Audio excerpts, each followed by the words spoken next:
Video देखने से पहले चैनल को सब्सक्राइब करना ना भूलें।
पुरस्कार इस समारोह के आज के इस कार्यक्रम में हमारे मध्य में PSC people for art centre है, पीपल्स आर्ट सेंटर के सेक्रेटरी श्री कुमार पिल्लई जी और इसके चेयरमैन श्री शेट्टी जी, यहाँ उपस्थित हमारे सभी अवार्डीज आज जिनका सम्मान किया गया, ऐसे सभी सम्मानित भाई और बहन और उपस्थित मित्रों, अब आप सबकी प्रशंसा तो अश्विनी ने खूब कर दी है। अश्विनी नाम क्या खूब प्रशंसा करती है। मेरे पास अब शब्द नहीं किसमें आपकी प्रशंसा करूं, क्योंकि आप सब अपने अपने क्षेत्रों के दिग्गज लोग हैं, शिखर पर पहुंचे लोग हैं। और शिखर भी पुरस्कार का नाम है गिरी शिखर है। शिखर तो कहीं पर भी किसी की ऊंचाई पर पहुंचो तो शिखर ही कहलाता है, और गिरी के शिखर पर पहुंच के तो बहुत ऊंची बात है। और जो लोगों को यहाँ पर बुलाया, आपको सम्मानित किया गया, निश्चित रूप से not only Maharashtra but all of the country should be proud of you all. इसके बारे में हमारे पूरे देश को गर्व होना चाहिए, और सचमुच देश आप जैसे लोगों से ही बनता है। हर एक क्षेत्र में हम कभी कभी क्या करते हैं कि कुछ लोग देशों क्षेत्र में जाते हैं, विशेषता प्राप्त नहीं करते, परंतु कुछ लोग किसी विशेष क्षेत्र में जाते हैं, चाहे खेती का हो, बागवानी का हो, संगीत का हो, नृत्य का हो, और अनेक चीजें हैं, चाहे किसी इंजीनियरिंग का हो, डॉक्टरी पेशे का हो, किसी भी क्षेत्र में जा, या सामाजिक सेवा का हो। सामाजिक सेवा भी बड़ा क्षेत्र है, तो उस क्षेत्र में बहुत से लोग लगे रहते हैं और सब people set example for that. उनमें से कुछ लोग ऐसे होते हैं जो एक उदाहरण स्वरूप बन जाते हैं, एक आइकन बन जाते हैं। और ऐसे जिन जिन क्षेत्रों का भी यहाँ पर वर्णन किया गया, हमारी संचालिका बोल रही थी, तो आप उस क्षेत्र के सभी विशेषज्ञ हैं। सबने उस क्षेत्र में एक ऊंचा नाम कमाया है, आप सबने प्रसिद्धि प्राप्त की है। और ये स्वाभाविक है। कभी कभी क्या लगता है, अब इतने श्रेष्ठ लोग, अगर इनको मान लिया हमारे पीपल आर्ट्स सेक्टर अगर ये सम्मानित नहीं करता, राज्यपाल यहाँ भी दिया है, तो भी आपका सम्मान कम थोड़ी ना है। आपका सम्मान तो वैसे बहुत अधिक है। लेकिन कभी कभी क्या लगता है कि भाई थोड़ा सा प्रोत्साहन हर किसी को चाहिए। और मैं अभी कह दूं कि वो संचालन करते अश्विनी जो है, उसको लग रहा था लंबा भाषण देते रहो, हर पर खूब लंबा आपकी तारीफ करते जाते ना। और आपकी तारीफ तो सबकी जितनी की जाती कि मैं एक दिन में तो एक ही तारीफ पूरी नहीं होगी। तो उसे ये लग रहा था कि राज्यपाल के पास समय कितना होता है, तो उसको ये लग रहा था कि भाई मैं उसको रुकवा रहा हूँ। मैंने यू ऑल डिजर्व, और जो भी बोल रहे थे उससे अधिक आप डिजर्व करते हैं। लेकिन क्या है कि हम सब लोग समाज में काम करते हैं, अपने अपने प्रोफेशन में काम करते हैं, सेवा के क्षेत्र में काम करते हैं। जिस क्षेत्र में कुछ लोग ऐसे होते हैं कि प्रभु की कृपा रहती है, और प्रभु की कृपा और उनके स्वयं के प्रयत्नों से वे अपना उपलब्धियां प्राप्त करते हैं। वे एक प्रकार से बहुत बड़े सफल, एक सक्सेसफुल उसके रूप में सामने आते हैं अपने अपने फील्ड में। अब सक्सेसफुल चाहे उद्योजक हो, चाहे संगीतज्ञ हो, चाहे आर्टिस्ट हो, कोई भी हो, तो वो सब उस क्षेत्र में आगे बढ़ते हैं। तो स्वाभाविक ही कि मनुष्य की इच्छा होती है कि वो कुछ करता है तो उसको कुछ लगना चाहिए। मैं कई बचपन में हमारे मैंने कहानी किसी साधु से सुनी थी, आप उसके साथ अपने को जोड़ना मत, है ना। लेकिन वो उस कहानी का दूसरा अर्थ जो आपको बताऊंगा। उस कहानी में क्या कि कोई बेचारी गरीब महिला थे, अब उसको कहीं से कोई अंगूठी सोने की मिल गई। अब उस चाहती थी कि लोग उसकी तारीफ करें, कोई देखे, उसको देखता ही नहीं था। तो एक दिन तो आग लग गया वहां पर, तो उसने अपने मकान में आग लगा दी और ऊपर चढ़ गई। अरे आग लगी वैसे आग लगी क्या, अंगूठी जाके दिखाए सामने, तो उससे लोगों को लगेगा इसके पास सोने की अंगूठी भी है। यानी वो गरीब से गरीब को भी लगता है कि उसकी किसी ने प्रशंसा करनी चाहिए कि आज उसके पास ये सोने की अंगूठी आ गई। ये मनुष्य का एक स्वभाव होता है। पशु पक्षी होते हैं, उनको भी जरा ठीक से पेटिंग कर दो, किसी से उनको पीठ थपथपा दो, तो वो भी अच्छा काम करते हैं। तो इसलिए समाज के अंदर आवश्यक है कि जो हमारे हर फील्ड में अच्छा काम कर रहे हैं, आगे बढ़ रहे हैं, समय समय पर यदि समाज उनका सम्मान करता है, यदि समाज उनको अवार्ड देता है, समाज सबके बीच में उनकी प्रतिष्ठा को बढ़ाता है, तो स्वाभाविक है कि उनकी कला, उनके अंदर की उद्यमता, उनके अंदर का जो ज्ञान है, अभी इंटेलेक्चुअल क्या बोल रहे थे, बुद्धिमत्ता, किसका नाम बोला, बुद्धिमत्ता कैसा बोला था ना, बुद्धिमत्ता किसी महिला का नाम लिया था, बताई का नाम। तो ऐसे जो लोग हैं, ये सब भी क्या चाहिए, सबका जो है वो उतना ही थोड़ा उनको प्रोत्साहन मिलता है कि देखो भाई आखिर हम काम कर रहे हैं, उस काम की रिकॉग्निशन मिल रही है। अब मुझे ध्यान था, मैं समाज में काम करता था, मुझे पॉलिटिक्स से कभी रुचि नहीं रही। तो मुझे लोग कहते थे, अरे भगत सिंह जी आप काम करते हैं, इलेक्शन क्यों नहीं लड़ते? मैंने कहा no, I have not interest, मेरा कोई इंटरेस्ट नहीं, मैं समाज सेवा करता हूँ, स्कूल चलाऊंगा, अस्पताल खोलूंगा, ये अच्छा मुझे लगता है। बोले नहीं। बोले देखो ना, तो जंगल में मोर नाचा किसने देखा? यानी वो मुझे इंस्टिगेट करते कि देखो भाई राजनीति में जाओगे, तुम्हारा नाम होगा, अखबार में छपेगा, टीवी में आएगा। यही अब ये क्या है कि समाज के लोग भी चाहते हैं कि भाई आखिर कहीं न कहीं अगर आप कुछ कर रहे हैं तो आपका नाम होना चाहिए। तो स्वाभाविक है कि आप एक अच्छा काम कर रहे हैं, आपने अपने फील्ड में अच्छा काम किया, आज आपको सम्मानित किया गया है। मैं अपनी ओर से भी आपको बहुत बहुत अभिनंदन करता हूं और आपसे विनती करता हूं कि हम सब भारत माता की संतान हैं और इस भारत माता का सम्मान कैसे बढ़े। हो सकता है आप लोग जितने बैठे हैं यहाँ पर वे सब ऊंचे कलाकार न हो, वे सब ऊंचे इंटरप्रेन्योर्स न हो, वे सब कोई बहुत अच्छे इस प्रकार के विशेषज्ञ या विद्वान भी न हो, लेकिन हम यहाँ हैं, वहाँ यदि हम अपना कर्तव्य पूरी तरह से निभाते हैं, अच्छी तरह से निभाते हैं, तो हम सब लोग एक प्रकार से माँ की सेवा करते हैं। हमें शायद मंच पर न बुलाया जाए, परंतु कहीं न कहीं मैं तो कहता हूँ कि आप लोग यहाँ आए और ये भी आपका सम्मान है। और इस सम्मान के नाते से अगर मान लिया केवल इतने लोग आते हैं जिनको हम सम्मानित कर रहे हैं, तो ये थोड़ी लगता कि भाई यहाँ कुछ हो रहा है। तो इसके माने है कि हम सब लोग इस सारे सम्मान के सहभागी हैं और हमारा एक प्रयास होना चाहिए। हम जिस फील्ड में काम कर रहे हैं, जहां भी हम काम कर रहे हैं, चाहे छोटा काम करें बड़ा काम करें, उसको लगन से करना चाहिए, परिश्रम से करना चाहिए। और करना चाहेंगे तो निश्चित रूप से अब एक तबला वादक जी को आपने बुलाया, अब सभी तबला वादक उतना ही फर्स्ट क्लास आ जाए ऐसा जरूरी नहीं है, परंतु कुछ तो होगा ना। फर्स्ट क्लास नहीं आओगे, सेकंड तो आओगे, सेकंड नहीं थर्ड तो आओगे, कुछ तो आओगे। अगर कुछ करोगे नहीं तो क्या होगा।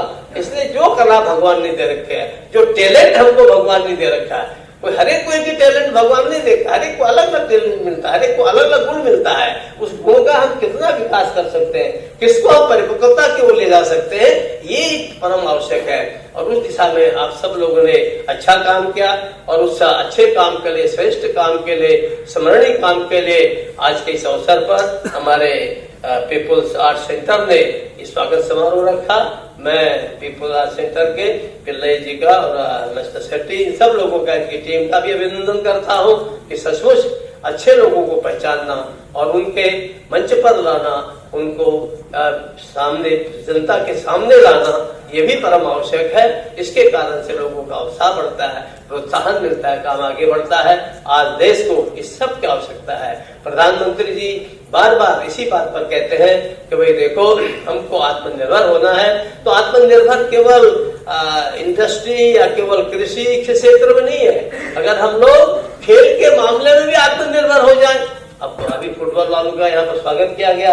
अब कभी कभी कितना खराब लगता है कि हमारे इतना बड़ा देश है और ओलंपिक में मुश्किल से 7 अगर वो मिल गए, पदक मिल गया, तो उनको बड़ा भारी लगता है कि हो गया।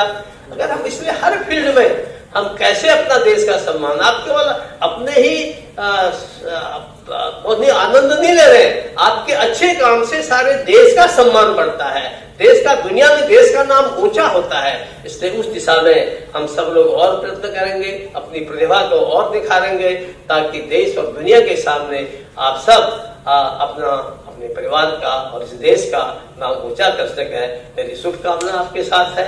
मैं आप सबका फिर से बहुत बहुत अभिनंदन करता हूं और कमेटी वालों को, मैं सेंटर को अपनी ओर से बहुत आभार प्रदर्शन करता हूं। बहुत बहुत धन्यवाद। सर, ये तो करीब 2 साल पहले हम लोगों ने ये उपक्रम शुरू किया था, लेकिन इसके अंदर से हम लोगों ने जो लोगों को चुना गया था उसमें से करीब 10 लोग नहीं आए, बाकी सब लोग आ गए। 40 लोग आज हाजिर थे। वो सबसे बड़ी बात है, क्योंकि हम नहीं सोचे थे, क्योंकि कल भी हमारे ऊपर इतनी प्रेशर था यहाँ के लोकल पुलिस स्टेशन से, 100 लोगों से ज़्यादा लोगों को रख के आप प्रोग्राम नहीं कर पाएंगे। लेकिन हमने उनको बताया ऐसा कोई आदेश सरकार की तरफ से नहीं, केंद्रीय सरकार से तरफ से भी नहीं, राज्य सरकार की तरफ से भी नहीं। जो भी बंद नाट्यगृह है, वो नाट्यगृह के अंदर 50% ऑडियंस को रख के प्रोग्राम कर सकता है और एक सीट छोड़कर एक सीट में हम ऑडियंस को बिठा सकता है। उस हिसाब से हम लोगों ने बात किए थे। लेकिन उसके बाद फिर पुलिस को भी हम लोगों ने समझाया ये कोई राजनीतिक प्रोग्राम नहीं, ये प्योरली एक सांस्कृतिक कार्यक्रम है, वो कल्चरल प्रोग्राम है और इसके वजह से आप लोग इनके हमारे साथ देना चाहिए। हम लोगों ने बहुत अच्छी तरह से ये सब प्रोग्राम किया है। आज बहुत बड़ी खुशी की दिन ऐसा है कि इतने लोग आ गए। हमें बहुत तकलीफ हो रहा है, उसमें आर्थिक संघर्ष है और दूसरे यहाँ से अफवाह उड़ते हैं आज कार्यक्रम नहीं होएगा और इतने सब कुछ अपने खिलाफ के एक वातावरण होते हुए भी ये प्रोग्राम अच्छी तरह से हम लोग कर पाया, इतने में हम लोग बहुत खुश हुए। सर आज संगीत के पद्मश्री सुरेश वाडकर जी को अवार्ड मिला, लता मंगेशकर जी को, रोनी अटंगी जी को, और बहुत सारे लोग संगीत से जुड़े हुए थे। तो ऐसे में मतलब सिलेक्शन करने के लिए कोई प्रॉब्लम तो नहीं हुई आपको? ये सिलेक्शन ऐसा है कि मैं पिछले 42 साल से कला सांस्कृतिक क्षेत्र में प्रोग्राम करते हैं। इसमें मैं सिर्फ हिंदी नहीं, मराठी नहीं, साउथ इंडियन भाषा में तमिल, मलयालम, तेलुगु, कन्नड़ा, बाकी सभी भाषाओं में मैं प्रोग्राम आयोजित करता है। तो इसके अलावा दूसरा ऐसा है कि आपने अभी जो नाम लिया, उषा मंगेशकर, सुरेश वाडकर और आशा खाडिलकर जो शास्त्रीय गायिका है, ये इनके अलावा एक बहुत बड़े मशहूर म्यूजिक डायरेक्टर है हम उपस्थित हैं, अशोक पटकी। अशोक पटकी साहब का पहचान, अशोक पटकी का नाम बोलने से कोई पहचानते नहीं है, अशोक सर, लेकिन अशोक सर, लेकिन उसमें अशोक पटकी साहब का पहचान ऐसा है कि कोई अगर पूछेगा इनके पूछिएगा। अभी देखिए दूरदर्शन में एक बहुत बड़े म्यूजिक था, ये अपनी ये था, उनकी म्यूजिक आज पूरे भारत में लहराया गया। वो गाना ऐसा है कि मिले सुर मेरा तुम्हारा। मैं कोई गायक नहीं है, मैं कोई म्यूजिक डायरेक्टर नहीं, लेकिन उसमें से वो मशहूर है। अभी अशोक पटकी साहब को बुलाने का कारण वही था, दूसरा कुछ नहीं। आइए अशोक सर, आपका ही तारीफ कर रहा है। विभिन्न क्षेत्र से लोग आए और आपके यहाँ पे कार्यक्रम में भाग लिए, लोगों को अवार्ड से नवाजा गया, उनको सम्मान मिला। तो इसका मतलब ऐसा है कि हम लोग पिछले 40 सालों से राष्ट्रीय एकात्मता के लिए काम कर रहे हैं। नेशनल इंटीग्रेशन के अंदर ऐसा है कि हमें किसी क्षेत्र से जुड़े नहीं। अभी पत्रकार में भी हमारा ये था, कुमार केटकर साहब है, दिल्ली में है, उसके लिए वो नहीं आ पाया। और इलेक्ट्रॉनिक्स मीडिया में राजीव खांडेकर, उनका नुमाइंदा भेजा गया। वैसा नहीं कि अभी जो किसानों से लेकर हम वैज्ञानिक तक का क्षेत्रों से लोगों को लिया है, ऐसा किसी क्षेत्र हमने छोड़ा नहीं है। लेकिन और भी छूट गया हो तो आगे का प्रोग्राम में हम लोग ये करेंगे, ऐसे नहीं है। अभी हमारा मार्च 27 तारीख को एक कार्यक्रम आ रहा है, आज़ादी का अमृत महोत्सव। वो तो बहुत बड़े नेशनल लेवल में हम लोग कर रहे हैं। उसमें भारत के अंदर के अभी इसी में हम लोगों ने सिर्फ महाराष्ट्रियन लोगों को ही सत्कार में शामिल किया गया, लेकिन उसमें हम देश भर के लोगों को लेंगे और वो एक अलग रवैये से वो प्रोग्राम आयोजित करेंगे। अशोक जी, आपको आज ये अवार्ड से नवाजा गया है और राज्यपाल जी के हाथों आपको सम्मान। आपको तो ऐसे बहुत सारे अवार्ड मिले हैं, लेकिन जिस आपने मिले सुर मेरा तुम्हारा और इतने 5000 से ज़्यादा राष्ट्रीय एकात्मता का गाना था वो जी, और तो पहले से नहीं अच्छा लगा। आज हीरक महोत्सवी अवार्ड मिला है और पिल्लई साहब का बहुत शुक्रगुजार हूँ कि इतना बड़ा काम कर रहे हो और अच्छा लगा। मतलब बड़े बड़े आर्टिस्ट आए थे आज, सबको अवार्ड मिला अपना राज्यपाल के हाथों से, तो अच्छा लगा। और ऐसा ही मिलना चाहिए तो आर्टिस्ट को कुछ करने की उम्मीद बढ़ती है। अवार्ड से तो हमेशा प्रोत्साहन ही मिलता है, क्योंकि जो आप काम करते हो उसकी वो एक तरह से दाद होती है। और पीपल्स थिएटर वाले ये मेरे ख्याल में पी के रविंद्रन जो नेहरू सेंटर में थे, या उनको भी मैं अच्छी तरह से पहचानती थी। तो इन्होंने जो ये काम किया है और 1000 से ऊपर इनके ऐसे इवेंट्स हुए हैं और बहुत अच्छा इवेंट हुआ है। और सराहना किसको अच्छी नहीं लगती, और मुझे भी अच्छी लगती है। और ये जो ट्रॉफ़ी है वो मेरे ड्राइंग रूम में मध्यम स्थान जो होता है सेंटर में रहेगी मेरे ड्राइंग रूम में, और बहुत अच्छा लगा। अब क्या कहूँ मैं और कुछ कह नहीं सकती, लेकिन अगर हम लोग जल्द देखेंगे जी हाँ, देखते तो रहेंगे, जब तक हूँ तब तक आप देखते रहेंगे। ऐसी कोई बात नहीं है कि मैंने कोई रिटायरमेंट की सोची हो, और कलाकार को रिटायरमेंट होती नहीं है। और अगर काम नहीं कर सकी तो बैक स्टेज भी करूँगी, लेकिन कुछ तो करूँगी ही थिएटर में। और बहुत अच्छा लग रहा है और क्या कहूँ। और इससे अगर ऐसे अभी कोश्यारी जी ने कहा कि इंस्पिरेशन मिलता है, अगर वहाँ पे उनको मिला है तो मैं भी कभी ऐसा अवार्ड जीतूंगा, ऐसा अगर किसी ने सोचा तो ये हमारी भी जीत है, उनकी भी जीत होगी। धन्यवाद। नया साल आ रहा है, नए साल की विश दे दें सारे दर्शकों को। नया साल अभी रोनी अटंगी और आप 5 दिन बाकी है। 5 दिन बाकी है नए साल के लिए, और नए साल में हमेशा हम एक कोई चीज़ पकड़ के चलते हैं कि ये करेंगे, ये करेंगे, ये करेंगे। अब इस साल तो वो करना ही है। हमेशा ये होता है कि हम डिसाइड करते हैं और कुछ करते नहीं हैं, लेकिन इस साल तो वो करना है। ऐसा ही हम डिसाइड करें तो अच्छा है कि जो सोचेंगे वो करके दिखाएंगे और करेंगे। Thank you ma'am. धन्यवाद। मैं 84 में बालचंद्र मेनन के साथ में